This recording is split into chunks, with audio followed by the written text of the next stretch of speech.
Lecteur, lectrice, lectrice, bonjour, gracieuse Robert en ligne, l'autrice pour te faire lire et pas que ses livres.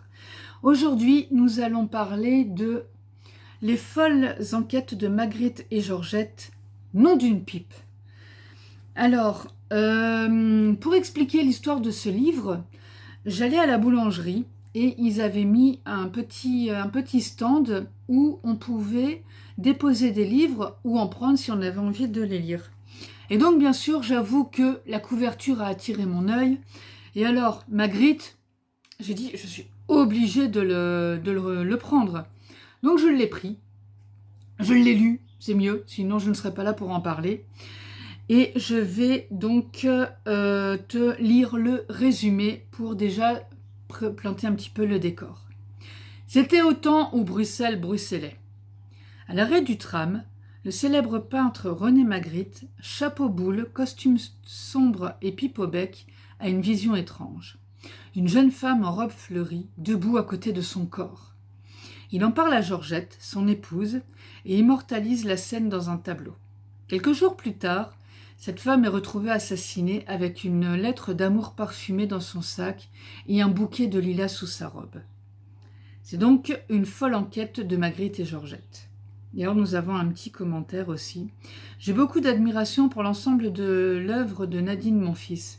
Elle est complètement déjantée et j'aime les gens qui ont un grain de folie. Par Michel Bussy, s'il vous plaît. Ce livre est édité aux éditions La Bête Noire de Robert Laffont. Alors, au niveau du genre, oui, en effet, c'est un policier, mais comme dit Michel Bussy, et je le rejoins là-dessus, c'est un policier déjanté. Et il est particulièrement très agréable. Alors déjà, nous avons Magritte. C'est un roman 100% belge, avec des expressions, avec des descriptions sur la vie à Bruxelles, sur le quotidien d'un Belge. Et c'était extrêmement sympa de lire ça. En plus, avec le petit loulou de Poméranie, aussi, qui était pas mal du tout. Et alors, les expressions typiquement belges comme « Vous êtes la Verlaine de la loque à reloqueter ». Alors, la loque à reloqueter, en Belgique, c'est un morceau de tissu, enfin c'est une serpillière comme on va dire en France ou dans d'autres régions francophones. C'est une serpillière qu'on utilise pour nettoyer par terre. Sauf qu'on a une expression en Belgique qui dit la loque à reloqueter. J'ai lu ça, moi j'ai dit, mais non. Enfin voilà, c'était... Et c'est truffé comme ça de petites expressions qui sont extrêmement sympas. Alors, pour Magritte, moi je me suis intéressée un petit peu à l'artiste. Déjà parce que je vis à Lessines, la ville où il est né. Alors ses parents sont partis quand il avait 9 mois, parce qu'il a vécu à Schaerbeek, et ça ressort très fort aussi dans le livre. On voit bien que Nadine Monfils s'est vraiment beaucoup documentée sur le peintre. Elle a même rencontré Georgette, son épouse, et elle a discuté avec elle. Ça devait être un grand moment. Franchement, je me suis dit, mais je l'envie, quoi, parce que, voilà, ne serait-ce qu'aller discuter avec la femme, celle qui a connu l'homme, personnellement, et dans sa vie quotidienne, enfin, dans son intimité d'homme. Et bah oui, nous, on voit l'artiste, on voit les peintures, on voit tout l'ensemble. Mais dans ce livre, elle parle aussi de ses doutes, du début de sa carrière, des critiques, parce que faut pas croire que tout le monde, dès qu'il voit une peinture de Magritte, ah là là, non. Il a démarré le surréalisme, et quand il a fait sa peinture « Ceci n'est pas une pipe », je crois qu'il y en a qui se sont demandé ce qu'il avait fumé quand même. Hein. Donc voilà, il y a aussi le quotidien de l'homme, du peintre et de l'artiste. L'artiste qui doute, celui qui se demande si vraiment il doit continuer cette œuvre ou pas. Est-ce que ça va plaire? Lui, ça lui plaît, d'accord, mais si Georgette lui dit quelque chose, ah ouais, mais bon, ah bon, il va rouspéter et tout, mais bon, Georgette, peut-être qu'elle a raison. Enfin, voilà, il y a tout ça aussi dans l'enquête, qui était vraiment super agréable et qui donnait une dimension très très humaine au personnage et à l'histoire en tant que telle. Parce que personnellement, en tant que lectrice, les policiers, les romans, les polars, c'est pas particulièrement ma tasse de thé. Mais là, je m'étais dit, tiens, je vais voir, je vais plonger dans l'univers, on va voir un petit peu ce que c'est. Et j'ai passé un agréable moment, vraiment. Alors, au niveau de l'enquête en tant que telle, nous avons notre ami Magritte qui va aller déjà chercher un peu des informations avec son ami l'inspecteur pour comprendre pourquoi cette jeune femme assassinée a un bouquet de lilas et cette lettre d'amour, qu'est-ce que ça représente, etc. Donc il va un peu se suppléer la police, mais alors en allant, comme on dit aussi en Belgique, il va foufeler un peu avec son ami l'inspecteur pour quand même réussir à mener son enquête. Et donc, au fur et à mesure de ces différentes recherches, de ces discussions, il va commencer à dénouer un peu le fil de la pelote. Qu'est-ce que je peux dire d'autre sur l'histoire? J'avais noté page 165. Donc ça, c'était pour un petit extrait. Parce que, comme j'ai le livre papier sous la main, ça c'est vachement plus agréable, ça me permet de pouvoir aller rechercher plus facilement un extrait à lire. Je vais faire juste une petite pause pour retrouver l'extrait précis. Les hommes n'avaient rien compris à l'amour. Ils l'avaient mis en cage, l'avaient entouré des barbelés de la jalousie et avaient créé la peur de perdre ce qu'on aime. Quand on aime les oiseaux, on a envie de les voir déployer leurs ailes et voler dans les nuages. Posséder n'avait jamais attiré Magritte. C'est sans doute pour cette raison qu'il était aussi peu intéressé par les choses matérielles et l'argent. Pourtant, comme Georgette, il aimait bien les pendules. Parce qu'elles ne pouvaient arrêter le temps. Elles en avaient toujours fait à leur tête, et même si on bloquait les aiguilles, le temps continuait inexorablement à passer. Et après, donc, il commanda un cervelas et une autre bière. Ma foi, il était si bien ici, à écouter les gens et leurs ouances avec ce savoureux accent bruxellois qui veillait sur l'âme des lieux. J'espère qu'on n'a pas entendu le bruit de fond parce qu'il y a des travaux à côté de chez moi. Et bien sûr, quand j'étais en train de lire, c'est là que la machine infernale a démarré. Mais bon, je n'allais pas m'arrêter en disant « Attendez, il y a la petite machine qui va démarrer. » Et donc, je vais attendre qu'elle termine, comme ça vient de faire maintenant. Alors, d'habitude, je donne aussi mon opinion sur le fond et la forme. Alors, que dire sur le fond? Comme j'ai expliqué, c'est une enquête qui est un peu déjantée, avec des dialogues, mais alors juste savoureux. Magritte est la femme de ménage, mais qu'est-ce que j'ai pu rire? Parce qu'on a quand même une femme de ménage qui arrive, qui s'installe à table et qui prend le café avec la patronne. Parce que la patronne a tout nettoyé avant que la femme de ménage n'arrive. Donc, femme de ménage, dame de compagnie, on ne sait pas trop. Elle ne s'entend pas trop avec Magritte parce que lui considère qu'il la paye un peu pour ne rien faire. En soi, il n'a pas forcément tort, mais Georgette la défend. Bon, j'ai dû un peu migrer parce que cette machine infernale ne s'arrête pas et j'aurais quand même voulu terminer... Pardon. J'aurais quand même voulu terminer mon retour de lecture, enfin ma chronique, tranquillement pour pouvoir la diffuser dans des délais assez raisonnables, ce qui en soi est un concept chez moi. Donc oui, on parlait de la femme de ménage de comment justement de leur dispute savoureuse entre René et elle, qui sont comment elle s'appelle? Carmen et René, c'est excellent, juste excellent.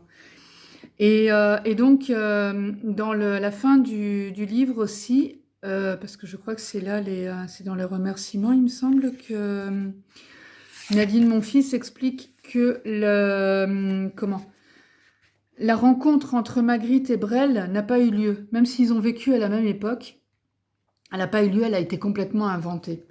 Et par contre, elle a utilisé les textes des chansons de Brel, que je recommande parce qu'elles sont juste fantastiques.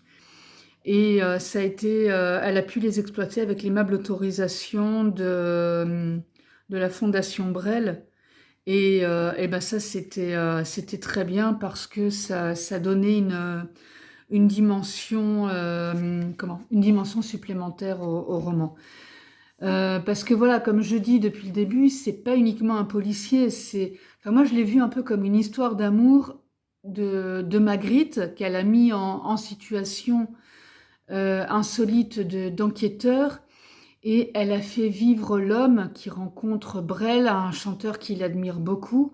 Et alors ça aussi, c'est un moment d'anthologie entre un grand peintre et un grand chanteur qui se rencontrent et qui discutent, avec le grand peintre qui est là, oh là là, Brel, et Brel dans toute sa simplicité. C'est vrai que je me suis dit quand je l'ai lu, ils se seraient rencontrés, ça se serait peut-être passé comme ça. Et c'était joli de voir comment elle a imaginé cette rencontre, la dimension qu'elle lui a donnée. Et puis aussi, justement, un artiste qui en admire un autre. Bah, ils sont pas du tout sur les mêmes registres, mais c'est ça aussi. C'est pas parce qu'on est un artiste très reconnu et qu'on est admiré par énormément de monde que soi-même on ne peut pas admirer d'autres artistes, et quand on les voit, être complètement bouche bée à se dire mais je vais lui dire des stupidités ou des platitudes qu'il a entendues 25 fois, quoi. Donc voilà. Au niveau du vocabulaire, de la maîtrise du rythme, enfin, moi je me disais, oh allez, ben, comme toute bonne lectrice, allez, un petit chapitre et après j'arrête, hein. Et alors après je disais, oh ouais mais non, non, non, faut que je continue parce que voilà. Et donc bah, par moments c'était juste le temps qui me faisait arrêter parce que bah, je pouvais pas continuer à lire, et alors je mettais mon marque-page, alors je mettais le bouquin dans un coin, ah là là je continue, je continue. D'ailleurs il a voyagé quand même un petit peu ce livre, hein, parce que justement j'en ai profité pour le lire un petit peu partout. Et que dire d'autre sur mon personnage préféré? Alors là, la question, je ne sais pas.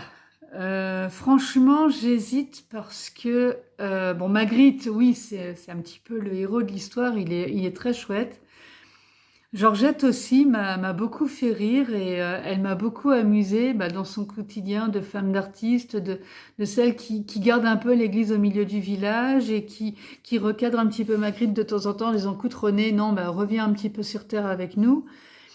Et quand elle arbitre aussi les discussions avec Carmen. Et on a aussi notre fameux loulou de Poméranie. Mais bon, je vais quand même pas dire que mon personnage préféré dans l'histoire, c'est le chien. Mais, euh, mais voilà.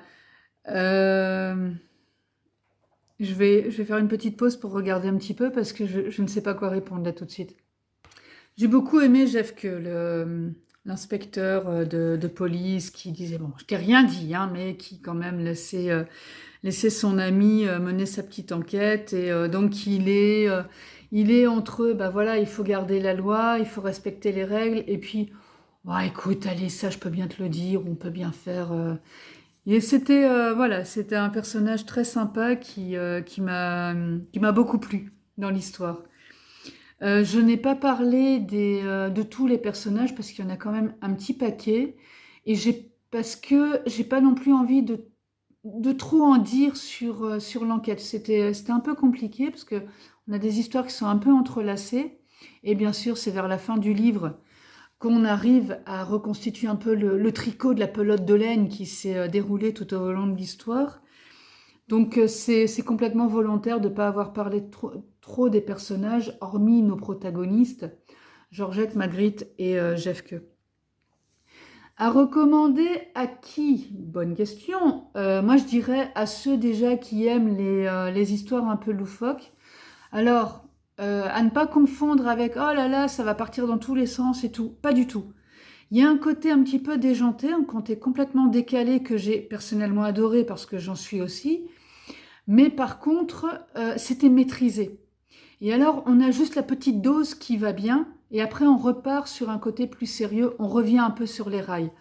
Donc, c'est comme si on est sur un train, pour donner une image, on est dans le train. De temps en temps, on a un petit spectacle qui arrive comme ça durant notre voyage, et puis après, ben, on repart sur le contrôleur qui dit voilà, on est arrivé à telle gare et tout. Ben, voilà. Donc, aux amateurs d'histoires policières, aux amateurs de romans un peu décalés, et puis aussi à ceux qui ont juste envie de plonger dans l'univers de Bruxelles, des histoires bruxelloises et de Nadine Monfils. Donc, je pense que pour conclure, tu as bien compris que personnellement, j'ai beaucoup aimé. J'ai vu qu'elle allait sortir prochainement une nouvelle enquête. Et je me suis dit, tiens, ce serait peut-être l'occasion d'en lire une autre, parce que bah, j'ai bien envie de retrouver Magritte et Georgette personnellement. Ça m'a beaucoup amusé, j'ai passé un super moment avec ces personnages. Et donc, je me dis, tiens, pourquoi pas repartir, refaire un petit voyage en train avec eux pour découvrir une nouvelle enquête. Moi, je te dis à très vite pour d'autres chroniques ou pour d'autres services, et je te laisse ma petite présentation. Alors, maintenant que tu as regardé ma chronique, je vais quand même me présenter, Gracieuse Robert, l'autrice. Donc moi, j'écris des histoires, j'allais dire contemporaines, mais non, pas que, parce que j'ai aussi écrit une histoire fantasy, j'écris aussi des nouvelles. Donc je suis plutôt une autrice slasheuse, c'est-à-dire que je vais écrire des romans, des nouvelles, des lettres, des histoires courtes, des histoires longues, avec des thématiques quand même que j'estime assez fortes. J'aime beaucoup parler de la femme, de la maternité et de la famille, parce que par exemple, dans la descendance de Kilijo, j'ai quand même beaucoup abordé le thème de la famille et de la paternité. C'est-à-dire que mon personnage a eu une enfant, il apprend qu'il est père quand elle a 5 ans, et étant donné que la mère est morte, il va récupérer l'enfant pour l'élever lui-même. J'ai écrit aussi sur, dans ma vie en blog, une femme qui ne veut pas d'enfant, et son amie Claire non plus d'ailleurs. Dans Les voyages forment la jeunesse, Agathe, l'amie de Clotilde et de Claire qui ne veulent pas d'enfants, elle en a deux, et elle part en voyage avec son mari parce que elle s'est aperçue qu'ils se sont oubliés en tant que couple en s'occupant de leurs enfants. Madame Eugénie, qui est une nouvelle, là par contre, c'est justement: est-on une femme si on n'a pas d'enfant? Parce que je lis quand même assez souvent que une femme est une femme accomplie quand elle a eu un enfant. Alors, tout mammifère peut avoir un enfant, ou un petit, et donc je ne vois pas en quoi quelque chose qui est naturel et qui est, je dirais, à la portée de beaucoup, la majorité, on va dire, parce qu'on ne va pas parler du cas des femmes qui sont stériles, peut donner naissance à un petit, et je ne vois pas en quoi ça va permettre à la femme d'être plus accomplie qu'une qui n'en a pas eu, que ce soit par choix ou par, comment dire? Par, biologie. Bref, donc voilà, pour présenter un petit peu ce que je fais et en quoi j'officie en tant qu'autrice. J'anime aussi des ateliers d'écriture, donc là où justement on va pouvoir aborder soit des thématiques très fortes, soit on va pouvoir s'amuser, juste à développer la créativité, prendre un petit temps pour soi, pour, jouer avec les mots, et surtout aussi lire en public. Parce que, pareil, en discutant avec les gens, il y en a beaucoup qui écrivent ou qui n'osent pas écrire parce qu'ils se disent ils intéressent personne, ou qui ont peur de recevoir le retour de quelqu'un. Mais, on peut faire des retours constructifs, et on peut justement, en s'entraînant, améliorer pas mal de choses. Parce qu'il faut arrêter de s'imaginer que on va directement écrire un texte comme ça, il est fabuleux, paf paf, il est imprimable et on y va, quoi. Non, un texte, ça se travaille, et puis, en écrivant, c'est en écrivant qu'on devient écrivain. En forgeant, on devient forgeron, en écrivant, on devient écrivain, et en écrivant régulièrement comme ça, on va être de plus en plus, performant. On va avoir moins de mal à trouver ses mots, on va pouvoir faire un texte plus facilement,